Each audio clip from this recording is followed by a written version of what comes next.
राधे कृष्णा आप सभी को। आज हम सुनेंगे कार्तिक मास के आखिरी 5 दिनों में कही जाने वाली पंचभीखु की कहानी। इसे पंचभीष्मक या पंचभीखु भी कहा जाता है। जो लोग 5 दिन के व्रत करते हैं वो 5 दिन व्रत करने के बाद 5वें दिन यानी पूर्णिमा के दिन उद्यापन करते हैं, जिसमें ब्राह्मण ब्राह्मणी को कपड़े, श्रृंगार का सामान, खाना, दक्षिणा रखकर देते हैं। 5 साल ये व्रत करने के बाद छठे साल इसका उद्यापन किया जाता है। उसमें 5 ब्राह्मण ब्राह्मणी को जोड़े से जिमाया जाता है और अपनी श्रद्धा सामर्थ्य अनुसार दान पुण्य किया जाता है। जो लोग पूरे कार्तिक मास कुछ भी नहीं कर पाए हैं वो आखिरी 5 दिनों में नहाकर पूरे महीने का पुण्य प्राप्त करते हैं। कार्तिक के आखिरी 5 दिनों में ये कहानी हमें रोज सुननी और कहनी चाहिए। चलिए कहानी शुरू करती हूँ। किसी गांव में एक साहूकार था और उसका एक बेटा और बहू भी थे। बहू कार्तिक मास में रोज सवेरे उठकर गंगा स्नान के लिए जाती थी। सुबह जल्दी जाते समय वह किसी भी पराये पुरुष का मुंह नहीं देखती थी। एक राजा का बेटा भी सुबह सवेरे ही गंगा स्नान के लिए जाता था। वो बहुत हैरान होता था कि मैं इतनी जल्दी उठता हूँ स्नान के लिए, लेकिन कोई है जो मुझसे पहले ही आकर नहाकर चला जाता है। कार्तिक मास के 5 दिन ही बचे थे कि एक दिन साहूकार की बहू तो स्नान करके वापस जा रही थी और उसी समय राजा का बेटा स्नान के लिए आ रहा था। किसी के आने की आवाज़ सुनकर वो बहू जल्दी जल्दी नहाकर जाने लगी और जल्दबाजी में अपनी माला मोजड़ी वहीं पर छोड़ गई। राजा के बेटे ने उसकी माला मोजड़ी उठा ली और सोचने लगा कि जिस स्त्री की यह माला मोजड़ी इतनी सुंदर है वह स्त्री खुद कितनी सुंदर होगी। उसने पूरे गांव में मुनादी करवा दी कि जिसकी यह माला मोजड़ी है वह 5 रात मेरे पास आएगी, तभी मैं ये वापस करूंगा।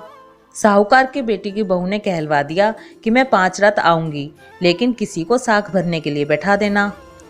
राजा के बेटे ने एक तोते को पिंजरे में बंद करके गंगा किनारे पेड़ पर टांग दिया।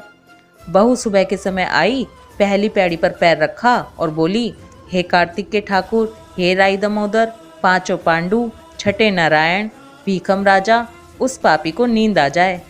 राजा के बेटे को नींद आ गई। बहू नहा धोकर चलने लगी तो तोते से बोली, सुवा सुवा तेरे गल डालूंगी हीरा, मेरी साख भरियो वीरा। सुवा बोला कि कोई वीर भी कभी साख भरता है क्या?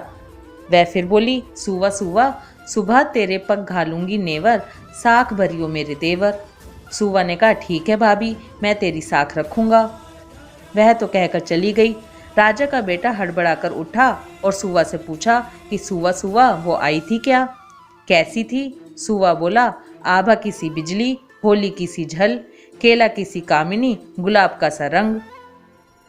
अगले दिन राजा के बेटे ने सोचा कि आज मैं अपनी उंगली चीर कर बैठूंगा जिससे मुझे नींद नहीं आएगी। अगले दिन राजकुमार उंगली चीर कर लेट गया। साहूकार की बहू आई और फिर उसने भगवान से प्रार्थना की और राजकुमार को फिर से नींद आ गई। वो स्नान करके वापस चली गई।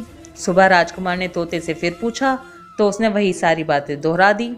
अब राजकुमार बोला कि आज रात मैं आंखों में मिर्ची डालकर बैठूंगा। रात में वो आंखों में मिर्ची डालकर बैठ गया। बहू फिर आई और फिर प्रार्थना की, जिससे उसे फिर से नींद आ गई। राजकुमार ने तोते से बहू के आने की बात पूछी। उसने फिर सारी बातें बता दी। राजकुमार अब फिर सोचने लगा कि आज मैं बिना बिस्तरे के बैठूंगा जिससे मुझे नींद नहीं आएगी, और रात भर बिना बिस्तरे के बैठा रहा। लेकिन जब बहू स्नान करने के लिए आई तो उसने भगवान से प्रार्थना की और राजकुमार को फिर से नींद आ गई।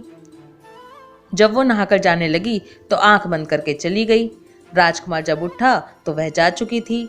राजकुमार फिर सोच में पड़ गया और सोचने लगा कि आज मैं अंगीठी जलाकर बैठूंगा जिससे कि नींद नहीं आएगी। फिर वह रात को अंगीठी जलाकर बैठ गया। साहूकार की बहू आई और भगवान से प्रार्थना करने लगी कि आपने 4 रातें तो निकाल दी भगवान, अब ये रात और निकलवा दो। भगवान ने उसकी बात रख ली और राजकुमार को नींद आ गई। जब वह नहाकर जाने लगी तो तोते से बोली कि इस पापी से कह देना कि 5 रातें पूरी हो चुकी हैं, वो मेरी मोतियों की माला मेरे घर भिजवा दे। सुबह राजकुमार की आँख खुली तो उसने तोते से पूछा कि क्या वो आई थी? तो तोते ने कहा कि हाँ वो आई थी और उसने अपनी माला मंगवाई है। यह सुनकर राजकुमार सोचने लगा कि वो तो सच्ची थी, तभी तो भगवान ने उसका सत रख लिया। कुछ समय के बाद राजकुमार को कोढ़ हो गया। राजा ने ब्राह्मण को बुलाकर पूछा कि मेरे बेटे का शरीर क्यों जल रहा है। ब्राह्मण ने विस्तार से सारी बातें राजा को बताई कि इसने क्या क्या किया था। ब्राह्मण ने कहा कि इसने पतिव्रता स्त्री पर बुरी नज़र डाली है, इसलिए इसको ये रोग हुआ है।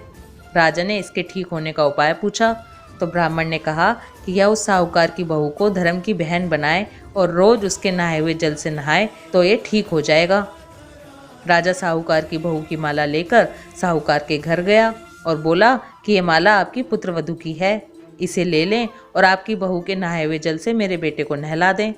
साहूकार बोला कि वह तो किसी पराये पुरुष का मुंह तक नहीं देखती, आप अपने बेटे को नाली पर बैठा देना, जब वो ऊपर से नहाएगी तब नीचे इस नाली के पानी से आपका पुत्र नहा लेगा। राजकुमार ने ऐसा ही किया और राजकुमार का शरीर चंदन सा हो गया। हे पंचभीकु के देवता, जैसे आपने साहूकार की पुत्रवधू का सत रखा वैसे ही सभी का सत रखना। कहानी कहते सुनते हुंकारा भरते सबका सत रखना। बोलो पंचभीकु के देवता की जय, कार्तिक के ठाकुर की जय। इसी के साथ आपको पंचभीकु का गीत सुनाती हूँ जो पंचभीकु के 5 दिनों में गाया जाता है। पूनो नहाई पड़वा नहाई, 5 रतन पंच तीरथ पंच भीकम नहाई। 1 टका मेरी गांठ में सुनियो रघुराई, आधे का लाई आंवला आधे की राई। राई दामोदर सांवला जिसने सृष्टि रचाई, राजा के घर उतरी पुतरी बनाई। राजा लाया ब्याह के रानी बनाई। 4 चक्कर 4 मक्कर 4 दिए की लो, मैं तुझसे पूछूं श्री कृष्ण जी कब निस्तारा हो। जब आएगा कार्तिक का महीना तब निस्तारा हो, जब आएगा कार्तिक का महीना तब निस्तारा हो। बोलो श्री कृष्ण भगवान की जय। अगर आपको ये कहानी और गीत पसंद आए तो वीडियो को लाइक करें और ज़्यादा से ज़्यादा शेयर करें। Please like share and subscribe. Radhe Krishna.